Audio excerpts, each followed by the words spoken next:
برکت نہیں ہے، صدقے میں برکت ہے، سود میں برکت نہیں ہے، برکت یمحق اللہ الربا۔ اور یہ بھی بتایا گیا یا ایھا الذین آمنوا اتقوا اللہ وذروا ما بقی من الربا، سود اور ایمان دونوں جمع نہیں ہو سکتے، سود خور ایماندار نہیں ہوتا جی، سود اور ایمان دونوں ایک ساتھ جمع نہیں ہو سکتے، سود میں برکت نہیں، سود اور ایمان دونوں جمع نہیں ہو سکتے۔ سود میں اور تجارت میں زمین اور آسمان کا فرق ہے کہ ایک میں صرف نفع ہی نفع اور ایک میں نفع اور نقصان، دونوں کا امکان ہے۔ اللہ نے فرمایا جب اٹھے گا قیامت کے دن تو کیسا ہوگا؟ جیسے جن نے چھو کر کے اس کو باولا بنا دیا۔ اب یہ دھن کی دھن میں باولا تھا، جب اٹھے گا تو ایسے سے اٹھے گا، پاگل کی طرح، پاگلوں کی طرح اٹھے گا، کہیں پیسہ مل جائے بولے تو پیسہ مل جائے۔ اللہ نے فرمایا الذین یاکلون الربا لا یقومون الا کما یقوم الذی یتخبطہ الشیطان من المس، یہ لوگ جو سود کھاتے ہیں یہ جب اٹھیں گے تو ایسے اٹھیں گے جیسے کسی شیطان نے ان کو چھو کر خپتی بنا دیا ہو۔ اس کا مطلب شیطان لگتے بھی ہیں جی جی، اور آدمی پاگل بھی ہو سکتا ہے شیطان کے لگنے سے جی۔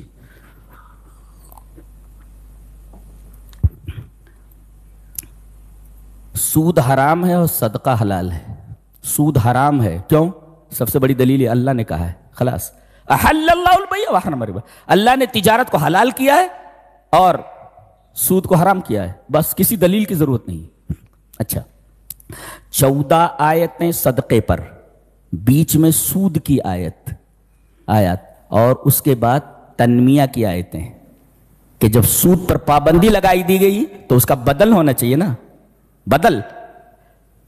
سود پر پابندی ہے کیا؟ قرض دے دو، اگر کوئی قرض مانگے تو قرض دے دو اس کو، اور قرض میں 3 چیزوں کا خیال رکھو، آگے بتایا گیا ہے۔ ایک چیز ہے کہ مدت مقرر کر لو جی، دوسرے لکھوا لو،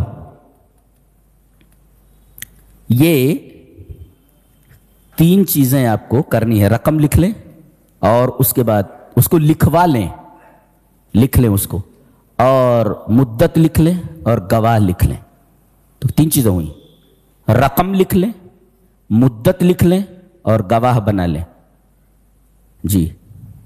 ایک آدمی کو گواہ بنا لیں، اگر ایک آدمی نہ ملے تو 2 عورتیں لے لو، یعنی ایک آدمی 2 عورتوں کے برابر، ایسا۔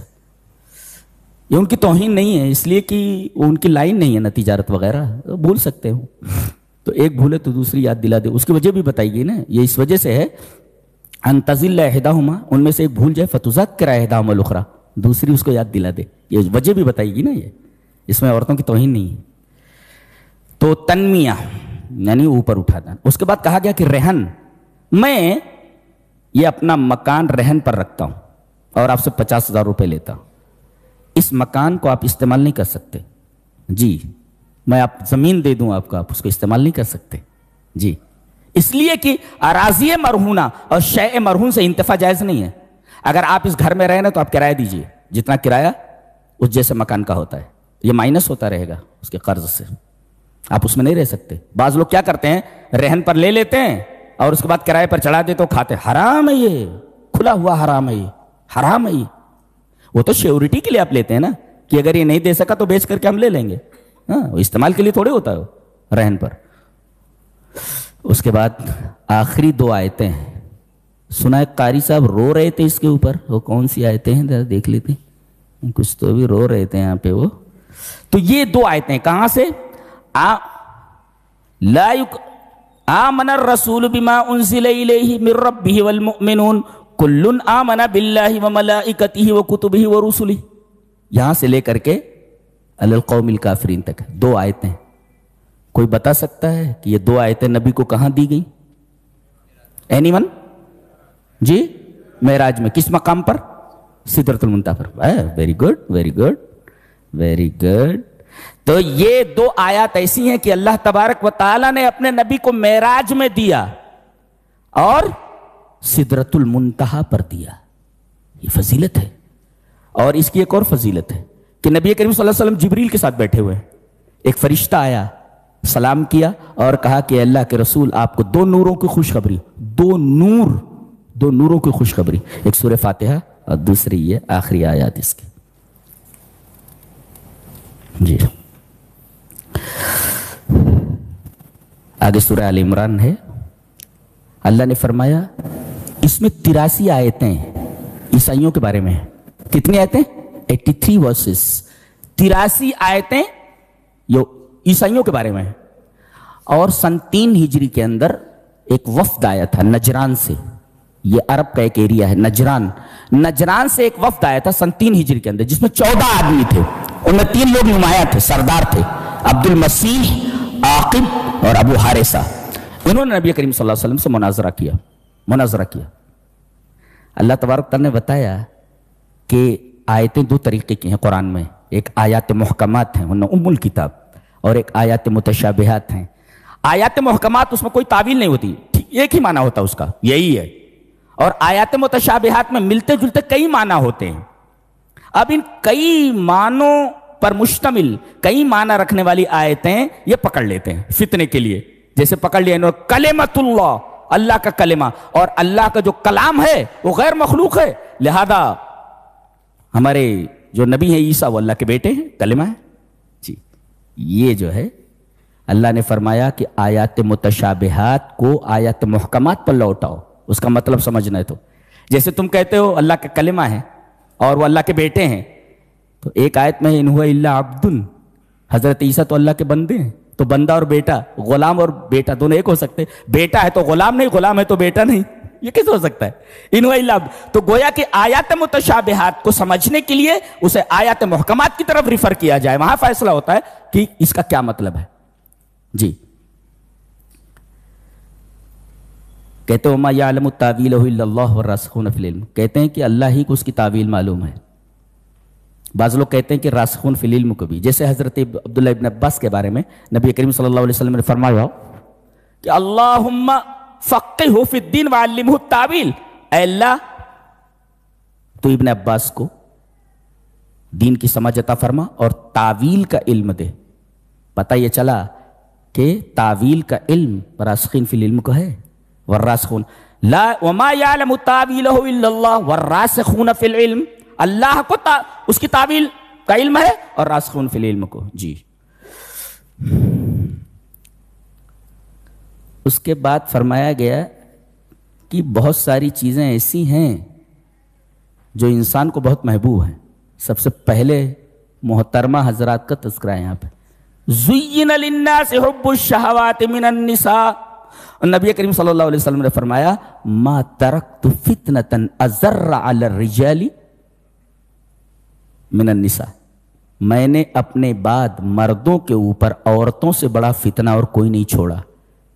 یہ بیان کرنے کا کیا مقصد ہے؟ بیان کرنے کا مقصد یہ ہے کہ فتنے کو کنٹرول کرنے کے لیے ضروری ہے کہ ان کو اسی مقام پر رکھا جائے. یہ نہیں کہا کہ فتنہ ہے تو فتنے کو چلنے دو، نہیں، فتنے کو کنٹرول کرو، فتنے کو کنٹرول کرو.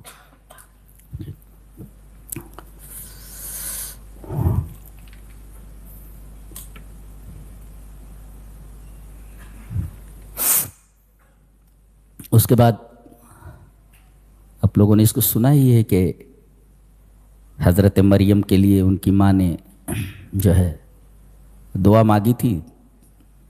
امید یہ تھی کہ بیٹا ہوگا، بیٹی ہو گئی، لیکن ان کو پتہ نہیں تھا کہ یہ بیٹی کیسی ہوگی جس سے حضرت عیسیٰ علیہ السلام جیسا نبی پیدا ہوگا. جی یہ ایسی لیڈی ہیں، ایسی عورت ہیں کہ بغیر موسم کے پھل ان کے پاس آتے تھے اللہ کی طرف سے.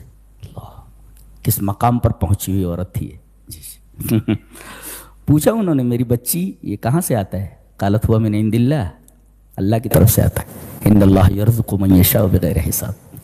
اب ان کے بچے نہیں تھے. ہنالک دعا زکریا ربہ. حضرت زکریا کی اولاد نہیں تھی. کہا کہ اے میرے رب میری بچی مریم کو اگر بغیر موسم کے پھل دے سکتا ہے تو میری جوانی کا موسم گزر چکا ہے، مجھے اولاد دے دے. اللہ نے کہا ٹھیک ہے دے دیتے ہیں. یحییٰ دیے گئے، وہ بڑھاپے